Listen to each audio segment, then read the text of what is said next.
All right, and I don't know whether it's going to break down to part two or just another clip, but here we are again at Build Incorporated. So, as I mentioned before, what we find is that the media has this whole negative news, negative portrayal, and that so many times, as when we went into East Germany, you'll find that inner cities around the world is just like your inner city. And the striking thing that I've noticed over the years is that the mentality in each individual neighborhood is no different than the mentality of a small village. Okay? It's like one village doesn't know what the other village is doing. You know, some people have never been outside the boundaries of that village. You know, they've been there all their lives. They're afraid to go downtown. They're afraid to try something different or what have you. And that we even see it here. There's a lot of people that have never been to Millennium Park. Have been, out of the city. So. Right. And in some cases, they've never been beyond their 4 blocks. You know. They do. They only go by car and pass by the neighborhood. Right. They never. Exactly. And so, they build up in their own mind what they think that's about. And so that's why the best thing that you could do is, sponsor little things that allow people to interact, that allow people to understand. I mean, how many Polish people ever had an elote? Right? How many Latinos, right, ever had any Polish food? You see what I'm saying? Is everybody in their mind, they build a certain image.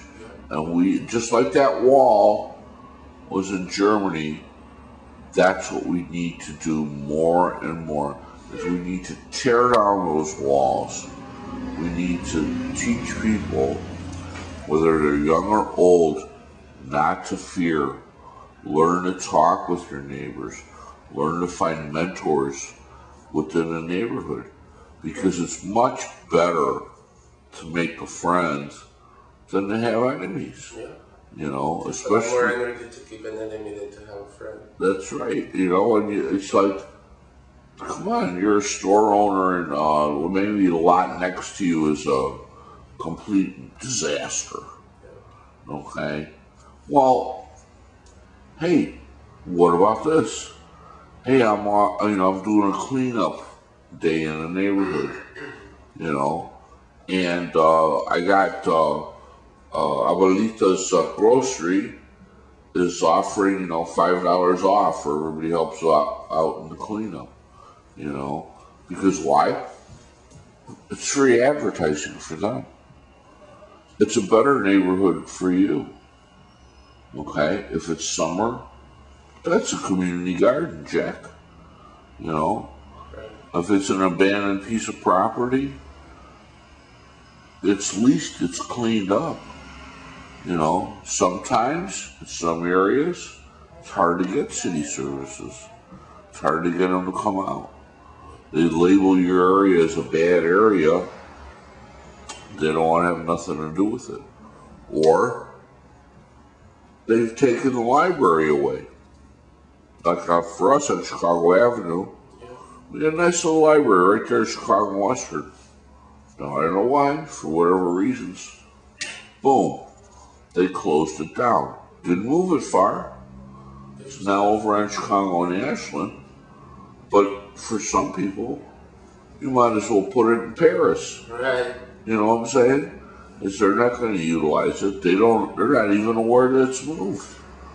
I came back through here, my buddy says, well, where's the post office? I said, oh, go to the Division in Ashland. Oh, no. There's no post office there no more, Jack. I don't know where it went to. I wasn't gone that long. I turned around and somebody took it. But see, so that's the kind of thing.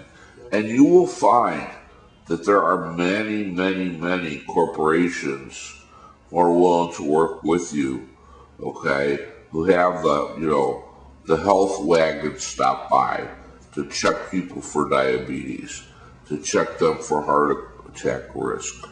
You know, there's more than you can imagine in terms of people who are willing to bring in those kind of services. And sure, it's really just blatant advertising for whoever is sponsoring that truck or who have you. But that's the whole thing, you know what I'm saying, is you have to be able to offer something to everybody. You have to be able to take advantage of that, even though it's advertising for what have you. You know, Flager, one of his earliest things was taking down, talking to the aldermen and getting them to get rid of a lot of the liquor signage. You know, and these big billboards that are all over the neighborhood. You go to the west side, all over the place, there's big billboards for, you know, Crown Royal, right, you know, or Mad Dog beer or 40 ounce whatever, you know, and it's like, well, talk to the, not just to the local, but, you know, talk to the guy who puts up the signs and say, hey, can't we get, you know. The thing is that it's a lot of community organizing too. Oh, sure. That, right? Right, So, exactly. But I mean, that's just it. It's like you could get somebody in a small business says, well, I could never afford a billboard. You probably can't. Okay? But if you and 5 other vendors of whatever got together, pooled your money, you could afford to buy up that advertising space. You could afford that and say, hey, support these local businesses, you know, and have one little billboard signage thing that's sponsored by, you know, 3 or 4 or 5 different businesses and things like that.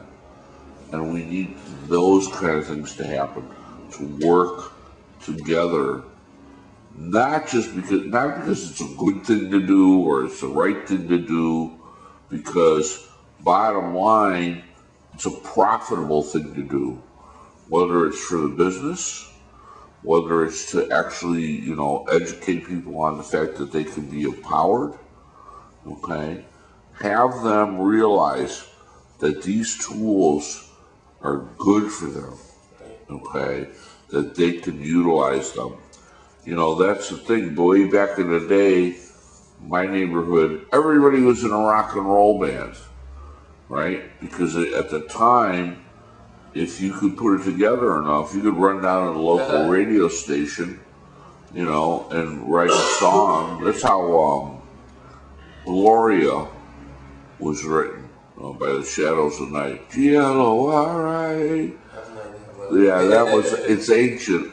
But basically the original cut was from a British band, but it had some naughty words in it. And so the radio stations here said, okay, well, if you could bring me in a clean version of it, I'll put it on the radio. And hence a Latino band called the Shadows of Night were born, and they're known for that as their big hit. Okay, but it's not their hit, it's Van Morrison's hit. But what they had, they couldn't play on the radio, which again brings up another good example. You know, radio stations, looking into micro radio.